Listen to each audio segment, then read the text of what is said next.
Touch, touch.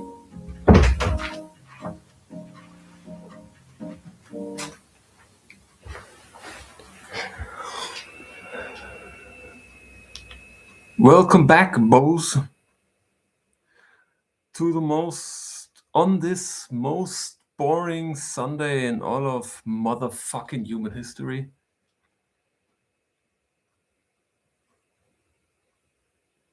I've never been bored like this for 20 years.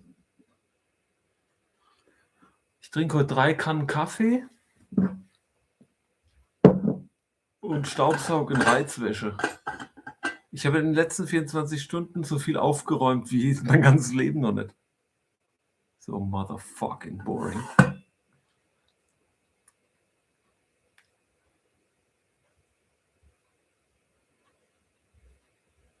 Take my hat and lace jacket. Bend your knees as you go down the stairs, you gawk.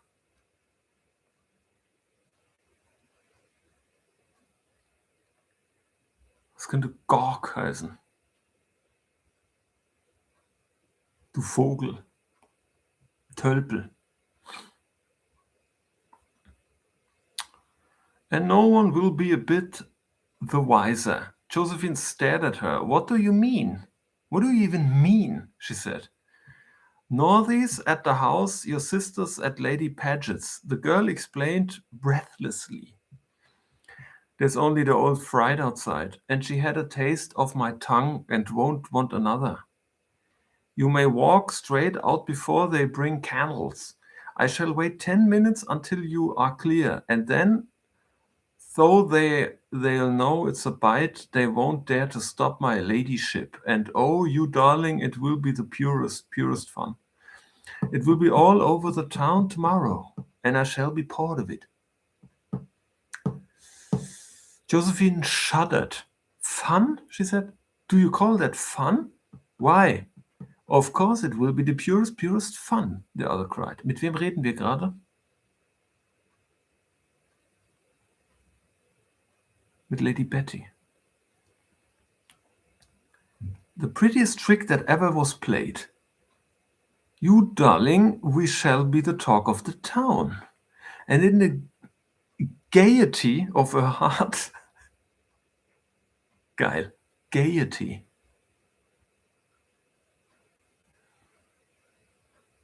And in the gaiety of her heart, Lady Betty lifted her sack and danced 2 or 3 steps of a minuet. We shall, but how you look, miss, you are not going to disappoint me. Josephine stood silent. I am afraid, she muttered. Afraid? Afraid of what? I'm afraid. But you were going to him tomorrow.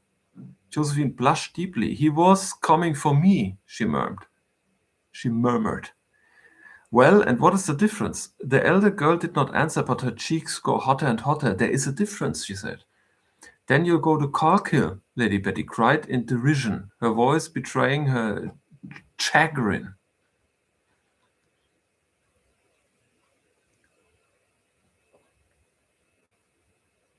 Verdruss.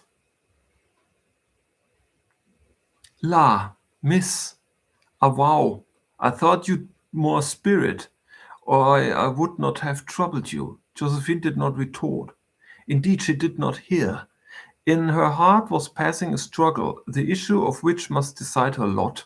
And she knew this. She was young, but she knew that as her lover showed himself worthy or unworthy of her trust, so must her fate be happy or most miserable. If she went to him, and she trembled under the knowledge, even Chorkel and Aunt Leah's stinging tongue and meager.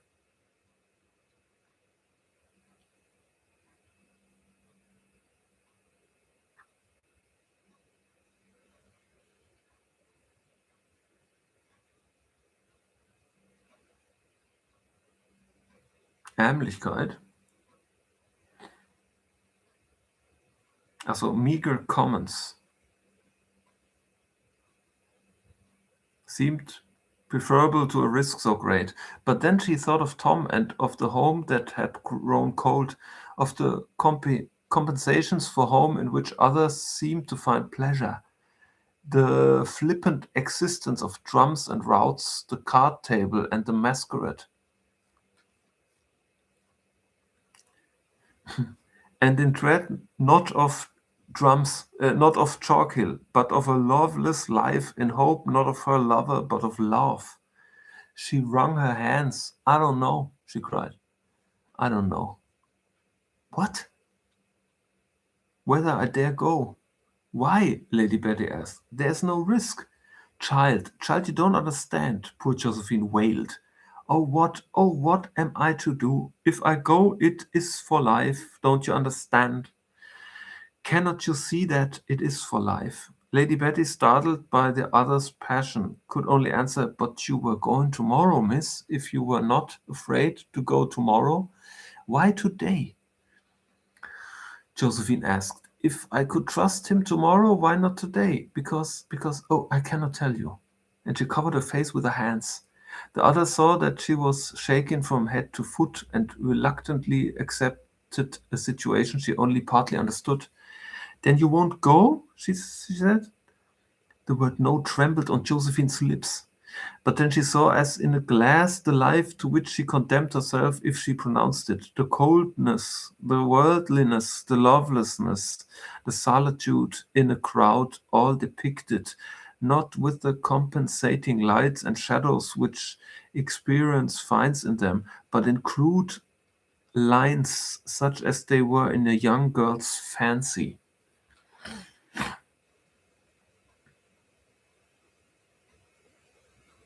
Fancy ist auch ein Nomen.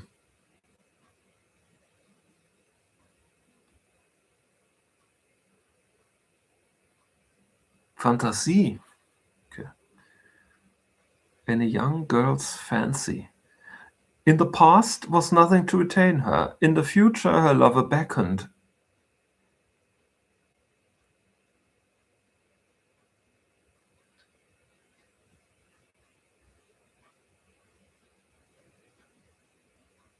Beckoning. Locked. Only maiden modesty and dread of she knew not what withstood a natural impulse. She would and she would not. Painfully she twisted and untwisted her fingers while Lady Betty waited and looked. On a sudden, in Arlington Street, a small coalman raised his shrill cry. She had heard it a score of times in the last 2 days. Now she felt that she could not bear to hear it again. It was a small thing, but her gorge rose against it. I will go, she cried. Give me the clothes. Lady Betty clapped her hands like a child at play. You will? Oh, brave! Then there's not a minute to be lost, miss. Take my lace jacket and hat. But stay, you must put on your sock and hoop. Where are they? Let me help you. And won't you want to take some la? You'll have nothing but what you stand up in. Josephine winced, but pursued her preparations as if she had not heard. In feverish haste she dragged out what she wanted, and in 5 minutes stood in the middle of the room, arrayed in Lady Betty's jacket and hat, which, notwithstanding the difference in height, gave her such a passing resemblance to the younger girl as might deceive a person in a half-light. You'll do, Lady Betty cried. All to her was sport. And you'll just take my chair. It's a hack. Mutter home and stop 'em where you like and take another, do you see? The two girls flung themselves into one another's arms. Held thus, the younger felt the wild beating of Josephine's heart and put her from her and looked at her with a sudden qualm. Qualm. Das ist immer interessant. Dasselbe Wort in einer anderen Sprache. Zweifel. Qualm heißt also auch Zweifel.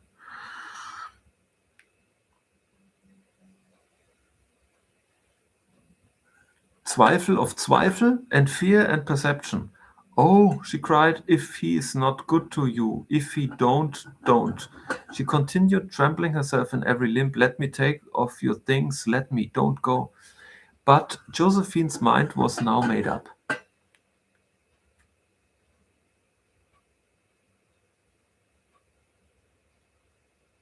No, she said. Only speak of me kindly, child, if they say things. And before Lady Betty left standing in the middle of the darkening room, where the reflection of the oil lamps in the street below was beginning to dance and flicker on the ceiling, had found words to answer, Josephine was halfway down the stairs. The staircase was darker than the room, and the detection, as Lady Betty had foreseen, was almost impossible.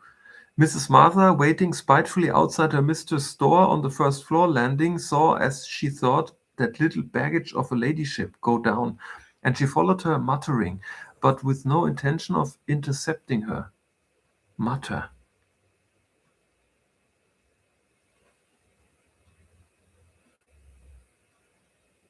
Murmeln. Joan in the hall, too, saw her coming and threw wide the door, then flew to open the waiting chair. Home, my lady?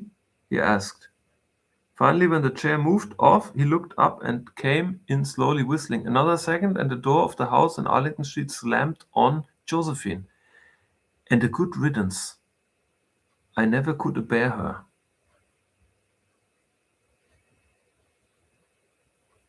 Habe ich jetzt auch nicht kapiert. Haben die jetzt gehen lassen, quasi?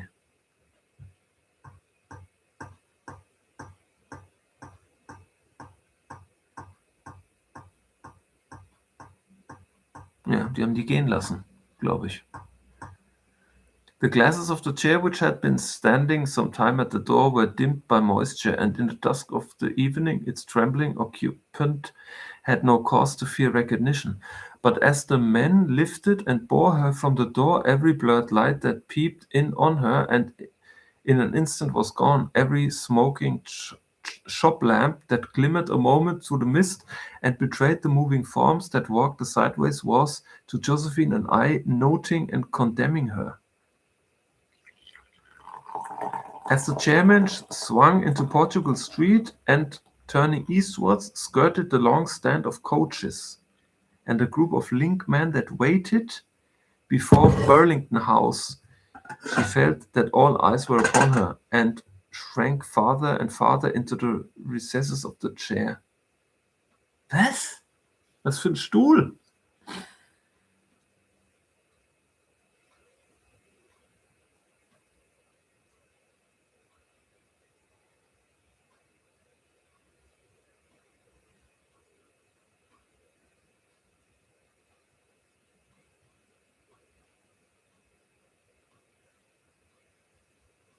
Lifted and bore her from the door. Die haben die auf dem Stuhl weggetragen. Was?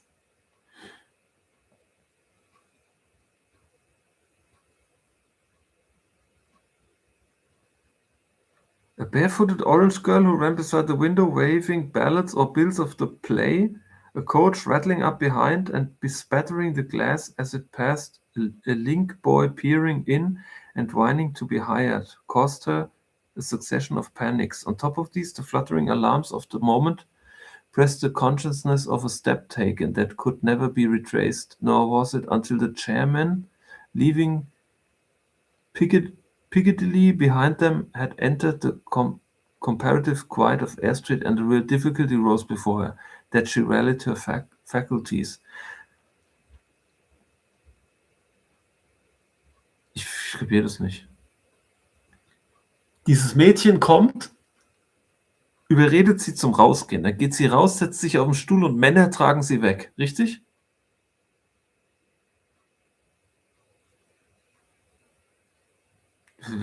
Hat es The Irishman eingeleitet.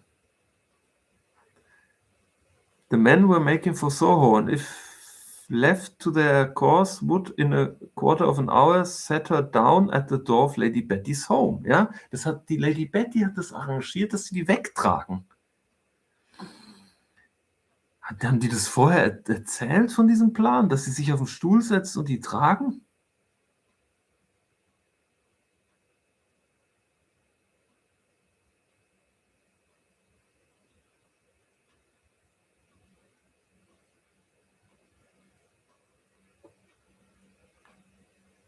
Ach, ist ja auch scheißegal. Davon geht die Welt nicht unter.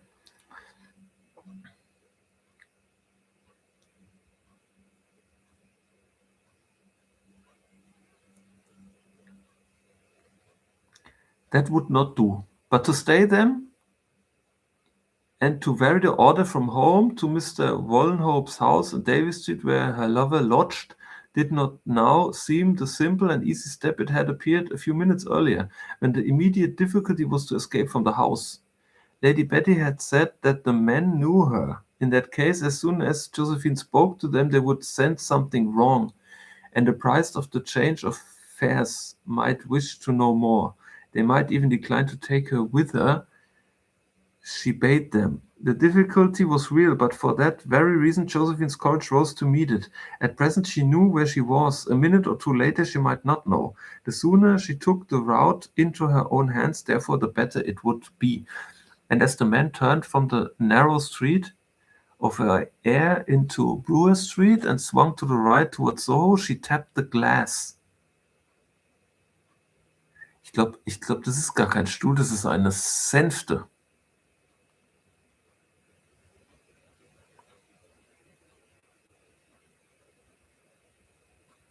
Heißt Sänfte Chair? Nein.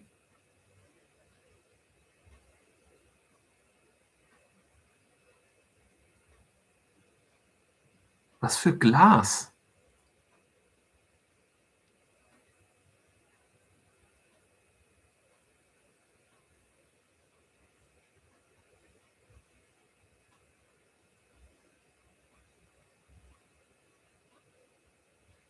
Moment, ich muss jetzt ChatGPT fragen, was hier passiert.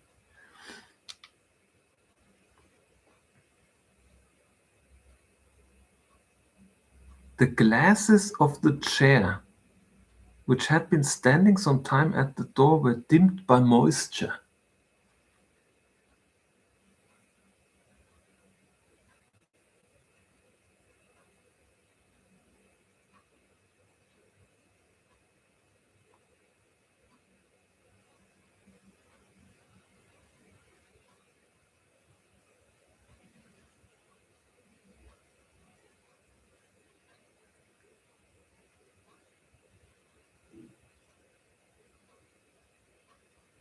Die Flucht im Verborgenen, was schon mal nicht stimmt, weil die Frau hat's doch gesehen.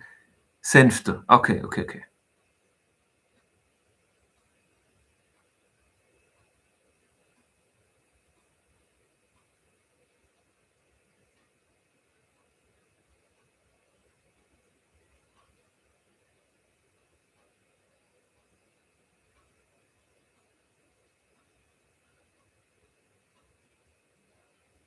Ja, okay. Ich habe es richtig verstanden.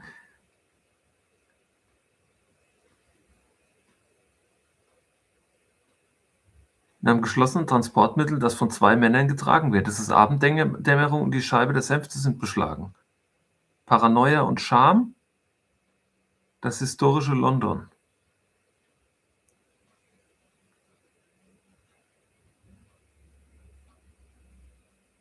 Aber ihre Schwester hat sie beim Rausgehen gesehen.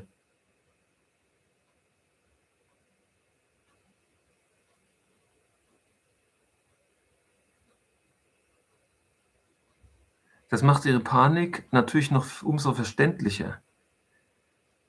Ihre Schwester hat sie beobachtet, sie hat das Gefühl entdeckt. Da ihre Schwester sie gesehen hat, ist Josephines Geheimnis bereits kompromittiert.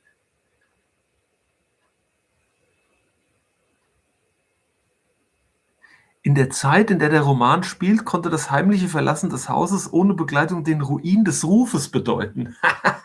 Ja? Die hatten noch Anstand und Würde. Nicht so wie heute, wo man extra ins Internet geht, um all die Würde über Bord zu werfen.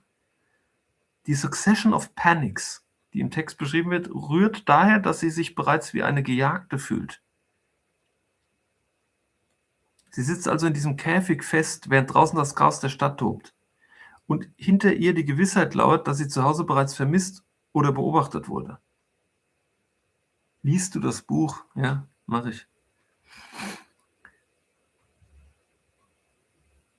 Okay, okay. Das macht schon Sinn. Diese Betty ist quasi mit dem Taxi zu ihr gekommen und jetzt hauen sie ab im Taxi.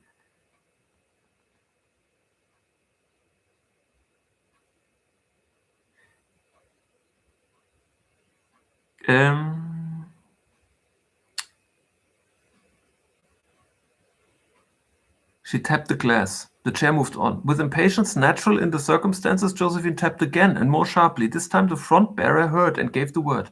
The chair was set down, and the man, wiping his brow, raised the lid. "What is it, my lady?" he said, with an Irish accent.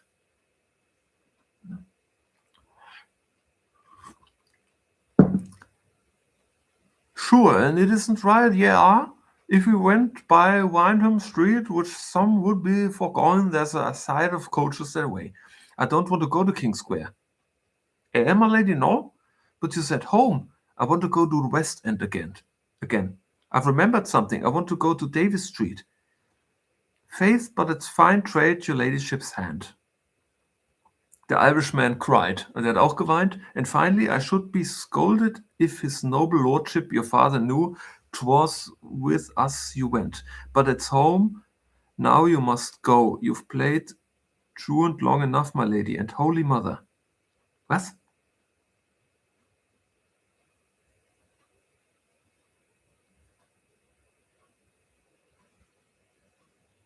With a sudden exclamation.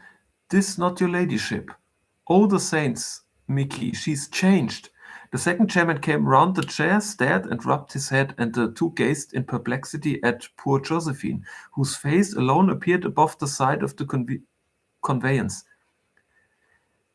"Take me to Davis Street," she commanded, tapping the front impatiently. "To Mr. Wallenhope's house. What does it matter to you where I go? To Davis Street? Yes, cannot you hear?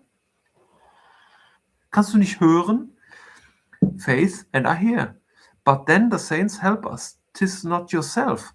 'Twas her ladyship hired me to go to Arlington Street and to take her home, and it's not leaving her I'll be.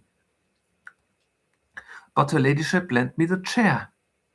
Josephine cried desperately. "She'll take another. Cannot you understand? She knows all about it. Now take me to Davis Street." Her voice trembled with anxiety, for at any moment she might be seen and recognized. A lamp in an oilman's window, one of the few lights that at long intervals broke. Ach so.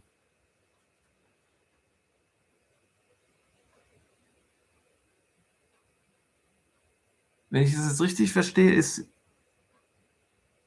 da dürfen die Männer nicht erkennen, dass es nicht mehr Betty ist, sondern sie. Already a couple of chairs had swung by, the carriers casting as they passed. A curious look at the stationary chair, and now a coach approaching from the Soho direction, and near at hand. Every second she delayed, there was a second on the track. What would Sir Hervey or Lord Lincoln, what would any of the 100 acquaintances she had made since she came to town say of a girl found unprotected after nightfall astray in the public streets? Life of TikTok. Alas, the men still hesitated, and while they stood staring, the coach came up. Before Josephine could add reproaches to her commands, it was checked opposite the group. The coachman leaned down, and in a tone of disappointment, "You've a fare, have you?" he said. "You can take a lady to Crown Court, King Street?"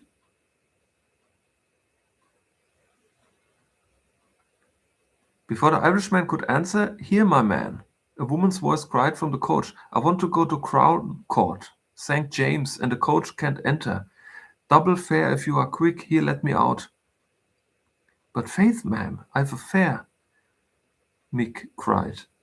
"They've a fare?" the coachman explained. "The fare can take my coach." Boah, ich kapiere wieder gar nichts. Egal. The voice answered imperiously, and in a twinkling a smartly dressed woman wearing red and white, and plenty of both, yet handsome after a fashion, had pushed first her hoop and then herself out of the coach. "See here, ma'am," she cried, seeing Josephine's scared face. The coach is paid and will take you anywhere in reason. It will make no difference to you and all to me, and the might of good nature is never thrown away. I have to go where a coach cannot go, upper court, you understand? Josephine hesitated. Why did not the lady whose bold eyes did not much commend her pursue her way to Portugal Street and descended there, where chairs might be had in plenty? Or why, again, was she in such a glamorous hurry and so importunate? On the other hand, if all were right, nothing could have fallen out more happily for herself. It was no wonder that, after a momentary hesitation, she gave a grudging assent. One of the chairmen, who seemed willing enough to make the change, opened the door. She stepped out and mechanically climbed into the coach. To Davis Street, Mayfair, she said, sinking back. To Mr. Wallenhope's, if you please. Also, es ist ins andere von dieser Frau. Richtig? Wahrscheinlich. Quickly as she took her part, the strange lady was quicker. In a second she was in the chair and the chair was gone. Also sie haben getauscht, glaube ich. It seemed to vanish a moment, and the coach also started and lumbered westwards along Brewer Street. Now, at last, Josephine was at liberty to consider, with no obstacle, short of Mr. Wallenhope's door, how she should present herself to her lover, and how it behoved him to receive her. Well, well, well.